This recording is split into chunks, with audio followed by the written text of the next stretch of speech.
നമസ്കാരം, ഏവർക്കും study Nifty മലയാളത്തിന്റെ ഡെയിലി മാർക്കറ്റ് ന്യൂസിലേക്ക് സ്വാഗതം. ഇന്ന് സെപ്റ്റംബർ 30 തിങ്കളാഴ്ചയാണ്. ഗ്ലോബൽ മാർക്കറ്റുകളിൽ ആദ്യം US മാർക്കറ്റുകളിൽ നിന്ന് ആരംഭിക്കാം. വെള്ളിയാഴ്ച ക്ലോസ് ചെയ്യുന്നത് ഒരു മിക്സഡ് ആയിട്ടുള്ള അവസ്ഥയിലായിരുന്നു. എന്നാൽ യൂറോപ്യൻ മാർക്കറ്റുകൾ വളരെ ശക്തമായിട്ടാണ് വെള്ളിയാഴ്ച ക്ലോസ് ചെയ്തത്. പക്ഷേ ഇപ്പോൾ ഓപ്പൺ ചെയ്തിരിക്കുന്ന ഏഷ്യൻ മാർക്കറ്റുകൾ വലിയ ഇടിവിൽ തന്നെയാണ്. പ്രത്യേകിച്ച് ജപ്പാൻ മാർക്കറ്റ് നിക്കി 4% മുകളിൽ ഇടിവിലാണ്. ഭരണകക്ഷിയിലെ തിരഞ്ഞെടുപ്പുകൾ സെൻട്രൽ ബാങ്ക് കൂടുതൽ പലിശ നിരക്ക് ഉയർത്താനുള്ള സാധ്യതകൾ വർദ്ധിപ്പിച്ചതിനെ തുടർന്നാണ് തിങ്കളാഴ്ച ജപ്പാനീസ് ഓഹരികൾ ഇടിഞ്ഞത്. ഇന്ത്യൻ മാർക്കറ്റിലേക്ക് വന്നാൽ ഇന്ന് വളരെ പ്രധാനപ്പെട്ട ഒരു ദിവസം തന്നെയാണ്. കാരണം സെബിയുടെ ബോർഡ് മീറ്റിംഗ് ഇന്നാണ് നടക്കുന്നത്. F&O ട്രേഡിംഗിൽ പുതിയ മാനദണ്ഡങ്ങൾ വരുമോ എന്ന കാര്യമാണ് ഇന്ന് നമ്മൾ ഉറ്റുനോക്കുക. കൂടാതെ വെള്ളിയാഴ്ച US ലിസ്റ്റ് ചെയ്ത ഇന്ത്യൻ കമ്പനികളുടെ പ്രകടനം വളരെ വീക്ക് തന്നെയായിരുന്നു. Infosys, ICICI, HDFC bank, Wipro എന്നിവ 2% ഇടിവാണെന്ന് നേരിട്ടത്. ഇനി മറ്റൊരു പ്രധാനപ്പെട്ട വാർത്തയുള്ളത് NSEയുടെയും BSEയുടെയും ചാർജുകളിൽ മാറ്റം വരുന്നു. എല്ലാ റിവൈസ് ചെയ്ത കാര്യങ്ങളും നമ്മളിവിടെ മാർക്കറ്റ് ന്യൂസ് സെഗ്മെന്റിൽ പറയുന്നുണ്ട്. ഇനി നമ്മുടെ വീഡിയോ ആരെങ്കിലും ലൈക്ക് ചെയ്യാൻ വിട്ടുപോയിട്ടുണ്ടെങ്കിൽ ദയവ് ചെയ്ത് വീഡിയോ ഒന്ന് ലൈക്ക് ചെയ്യുക. മാത്രമല്ല ചാനൽ സബ്സ്ക്രൈബ് ചെയ്യാത്തവർ ദയവ് ചെയ്ത് ചാനൽ ഒന്ന് സബ്സ്ക്രൈബ് ചെയ്യുക.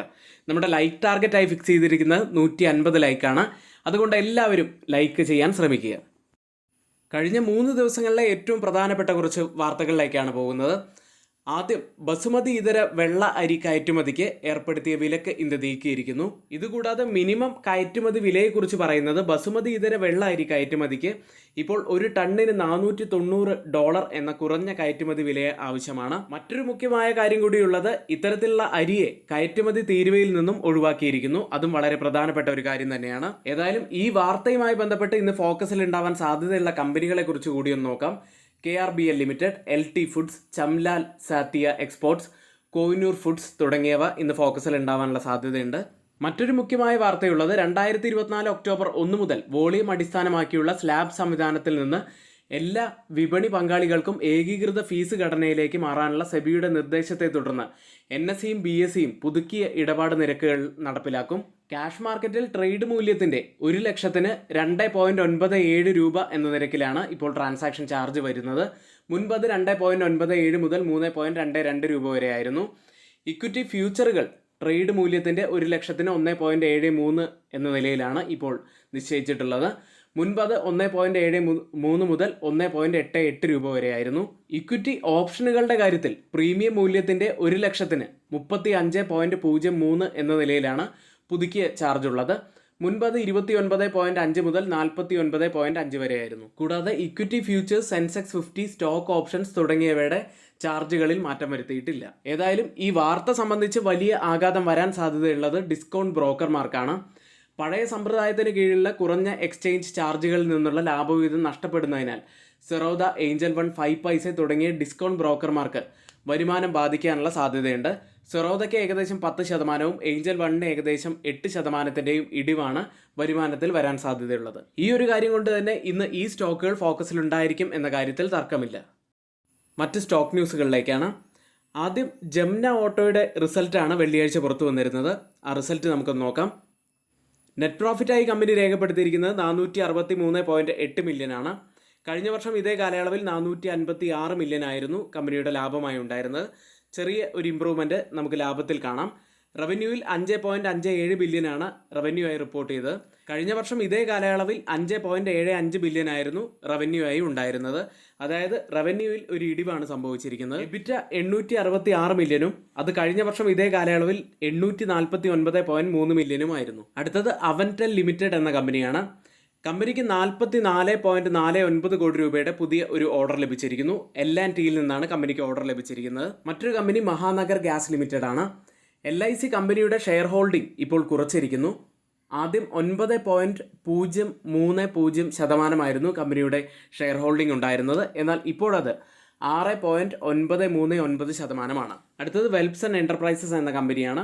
1989.9 കോടി രൂപയുടെ പദ്ധതിക്കായി ബൃഹൻ മുംബൈ മുനിസിപ്പൽ കോർപ്പറേഷൻ കമ്പനിയിൽ L1 ലേലക്കാരനായി കമ്പനിയെ പ്രഖ്യാപിച്ചിരിക്കുന്നു. അടുത്തത് IDFC ഫസ്റ്റ് ബാങ്ക് തുടങ്ങിയ കമ്പനികളെ കുറിച്ചുള്ള വാർത്തയാണ്. IDFC ഫിനാൻഷ്യൽ ഹോൾഡിംഗ്സ് കമ്പനിയെ IDFCയുമായി ലയിപ്പിക്കുന്നതിന് സെപ്റ്റംബർ 30-നും IDFCയെ IDFC ഫസ്റ്റ് ബാങ്കുമായി ലയിപ്പിക്കുന്നതിന് ഒക്ടോബർ 1 മുതലും ബോർഡ് അംഗീകാരം നൽകിയിരിക്കുന്നു. അടുത്തത് സൊമാറ്റോ ആണ്. സൊമാറ്റോയുടെ സഹസ്ഥാപകനും ചീഫ് പീപ്പിൾ ഓഫീസറുമായ ആകൃതി ചോപ്ര ഫുഡ് ഡെലിവറി കമ്പനിയിൽ നിന്ന് 16 വർഷത്തെ സേവനത്തിന് ശേഷം വിരമിക്കുന്നു. ഇത് കമ്പനിയെ സംബന്ധിച്ച് നെഗറ്റീവായിട്ടുള്ള ഒരു വാർത്തയാവാൻ സാധ്യതയുണ്ട്.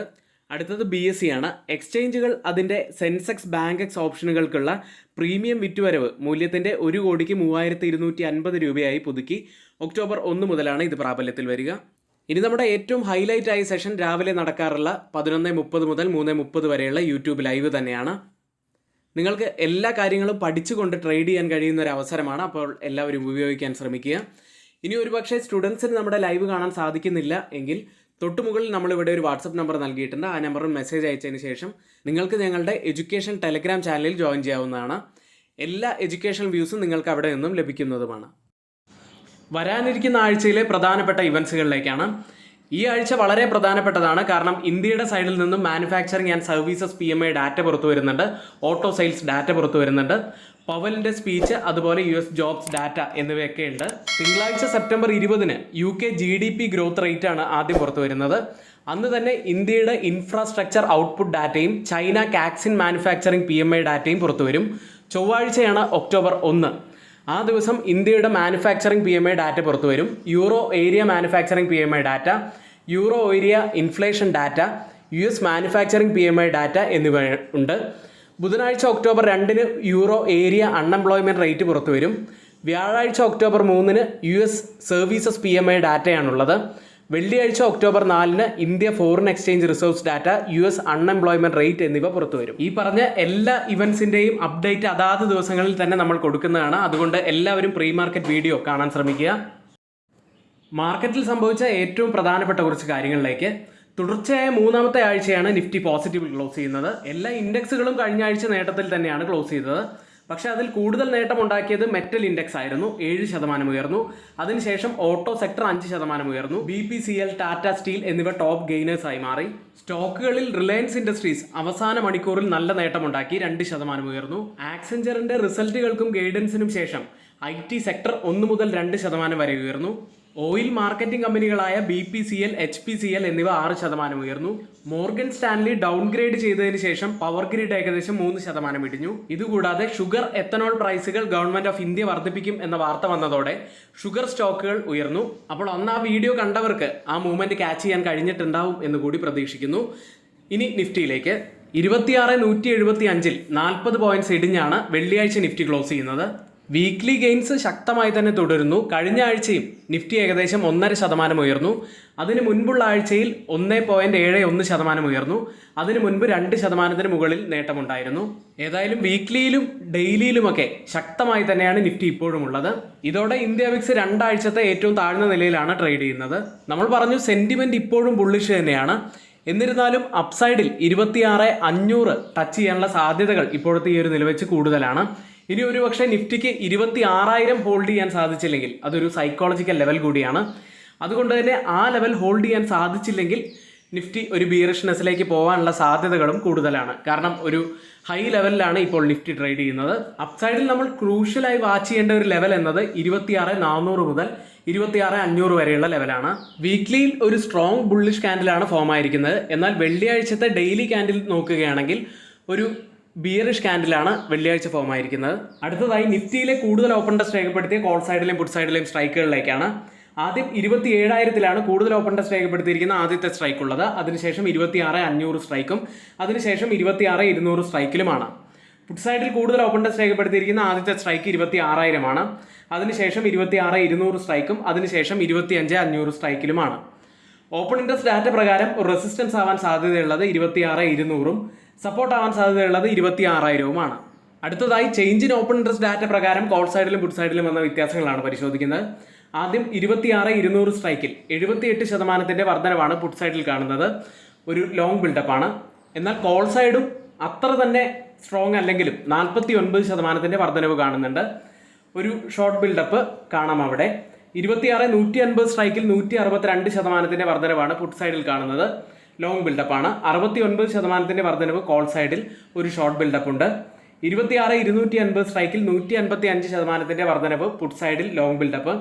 233% വർധനവാണ് കോൾ സൈഡിൽ കാണുന്നത്. ഒരു ഷോർട്ട് ബിൽഡപ്പാണ് ആ സ്ട്രൈക്കിലും കാണുന്നത്. മൂന്ന് സ്ട്രൈക്കുകളും കമ്പയർ ചെയ്യുമ്പോൾ പുട്ട് സൈഡ് തന്നെയാണ് സ്ട്രോങ് ആയി നിൽക്കുന്നത് എന്നാണ് കാണുന്നത്. ബാങ്ക് നിഫ്റ്റിയിലേക്ക് 53,836 540 പോയിന്റ്സ് ഇടിഞ്ഞാണ് ബാങ്ക് നിഫ്റ്റി വെള്ളിയാഴ്ച ക്ലോസ് ചെയ്യുന്നത്. ബാങ്ക് നിഫ്റ്റി 5-ഡേ EMAയ്ക്ക് താഴെയായിട്ടാണ് വെള്ളിയാഴ്ച ക്ലോസ് ചെയ്യുന്നത്. അതൊരു നെഗറ്റിവിറ്റി തന്നെയാണ്. കഴിഞ്ഞ 14 സെഷനുകളിൽ നിന്ന് മാത്രമായി ഏകദേശം 3800 പോയിന്റ്സ് ആണ് ബാങ്ക് നിഫ്റ്റി ഉയർന്നത്.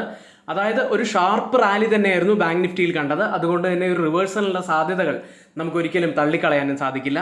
കൂടാതെ 54,000 താഴെ ക്ലോസ് ചെയ്ത് ഒരു നെഗറ്റീവ് ഫാക്ടർ തന്നെയാണ്. ബാങ്ക് നിഫ്റ്റിയെ സംബന്ധിച്ച് പ്രധാനപ്പെട്ട ഡൗൺ സൈഡിലെ ഒരു ലെവൽ 53,750 ആണ്. ഈ ലെവലിന് താഴേക്ക് പോകാതെ തന്നെ ഹോൾഡ് ചെയ്യാൻ സാധിച്ചു കഴിഞ്ഞാൽ ബാങ്ക് നിഫ്റ്റി കൂടുതൽ സ്ട്രെങ്ത് ആർജിച്ചു എന്ന് നമുക്ക് വിലയിരുത്താം. അപ്സൈഡിൽ 54,250 പ്രധാനപ്പെട്ട മറ്റൊരു ലെവലാണ്. മാക്സിമം ഓപ്പൺ ഇൻട്രസ്റ്റ് രേഖപ്പെടുത്തിയ കോൾ സൈഡിലെയും പുട്ട് സൈഡിലെയും ബാങ്ക് നിഫ്റ്റിയുടെ സ്ട്രൈക്കുകളിലേക്കാണ്. കോൾ സൈഡിൽ 54,000 കൂടുതൽ ഓപ്പൺ ഇൻട്രസ്റ്റ് രേഖപ്പെടുത്തിയിരിക്കുന്ന ആദ്യത്തെ സ്ട്രൈക്ക് ഉള്ളത്. അതിനുശേഷം 54,500 സ്ട്രൈക്കിലും അതിനുശേഷം 54,200 സ്ട്രൈക്കിലുമാണ്. പുട്ട് സൈഡിൽ കൂടുതൽ ഓപ്പൺ ഇൻട്രസ്റ്റ് രേഖപ്പെടുത്തിയിരിക്കുന്ന ആദ്യത്തെ സ്ട്രൈക്ക് 54,000 ആണ്. അതിനുശേഷം 52,000 സ്ട്രൈക്കും അതിനുശേഷം 53,000 സ്ട്രൈക്കുമാണ്. ഓപ്പൺ ഇൻട്രസ്റ്റ് ഡാറ്റ പ്രകാരം റെസിസ്റ്റൻസ് ആവാൻ സാധ്യതയുള്ളത് 54,000 തന്നെയാണ്. സപ്പോർട്ട് ആവാൻ സാധ്യതയുള്ളത് 53,000 ഗ്ലോബൽ മാർക്കറ്റ് സെഗ്മെന്റിൽ ഇനി FIDA ആക്ടിവിറ്റിയാണ്. FIs 1,209 കോടി രൂപയ്ക്കാണ് വെള്ളിയാഴ്ച സെല്ല് ചെയ്തത്. DIs ആവട്ടെ 6,886 കോടി രൂപയ്ക്ക് ബൈ ചെയ്തു. തുടർച്ചയായ ദിവസങ്ങളിലെ ബൈയിൽ നിന്ന് മാറി സെല്ലിങ്ങിലേക്ക് FIs പോകുന്നു എന്ന സൂചനകളാണ് ഇവിടെ നമുക്ക് കിട്ടുന്നത്. വെള്ളിയാഴ്ച പുറത്തു വന്ന താഴ്ന്ന പണപ്പെരുപ്പ് റിപ്പോർട്ട് കൂടുതൽ ഫെഡറൽ റിസർവ് നിരക്ക് കുറയ്ക്കുന്നതിനുള്ള പ്രതീക്ഷകൾക്ക് ആക്കം കൂട്ടിയതോടെ സ്മോൾ ക്യാപ് സ്റ്റോക്കുകൾ കാര്യമായി തന്നെ ഉയർന്നു. ഡൗ ജോൺസ് 0.33% നേട്ടത്തിലും S&P 500 0.13% ഇടിവിലും നാസ്ഡാക്ക് 0.39% ഇടിവിലുമാണ് ക്ലോസ്. പണപ്പെരുപ്പ് സമ്മർദ്ദം ലഘൂകരിക്കുമ്പോൾ ഉപഭോക്തൃ ചെലവിൽ മിതമായ വർധനവുണ്ടായതായി വാണിജ്യ വകുപ്പ് റിപ്പോർട്ട് ചെയ്തു. മിഷിഗൻ സർവകലാശാലയുടെ അവസാനത്തെ അതായത് സെപ്റ്റംബർ മാസത്തെ റീഡിംഗ് 70.1 എന്ന നിലയിലാണ് പുറത്തു വന്നത്.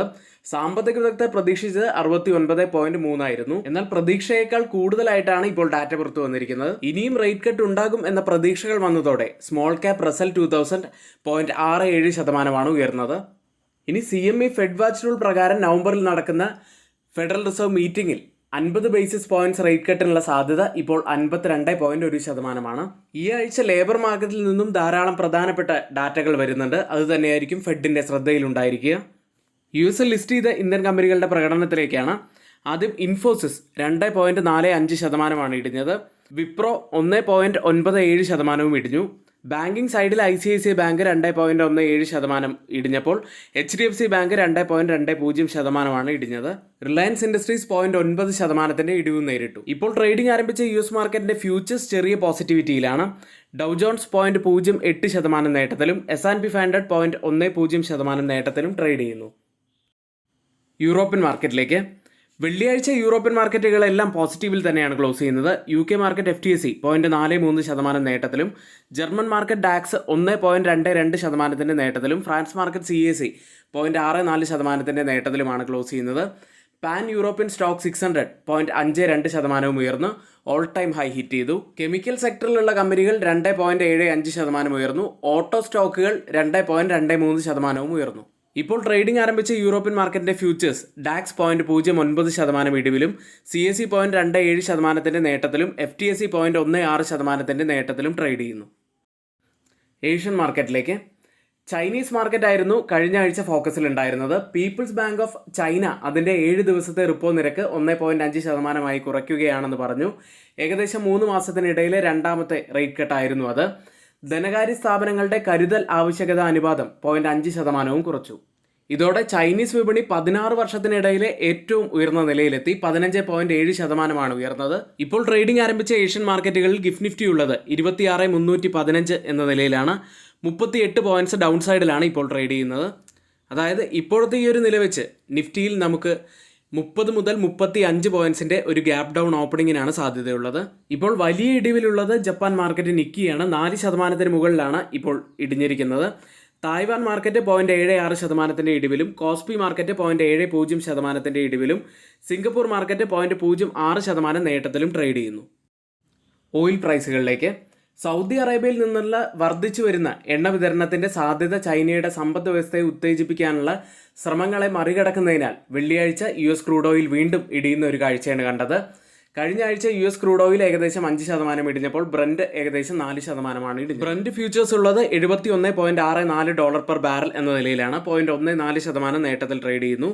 WTI ഉള്ളത് $68.25 പെർ ബാരൽ എന്ന നിലയിൽ 0.10% നേട്ടത്തിലാണ് ട്രേഡ് ചെയ്യുന്നത്.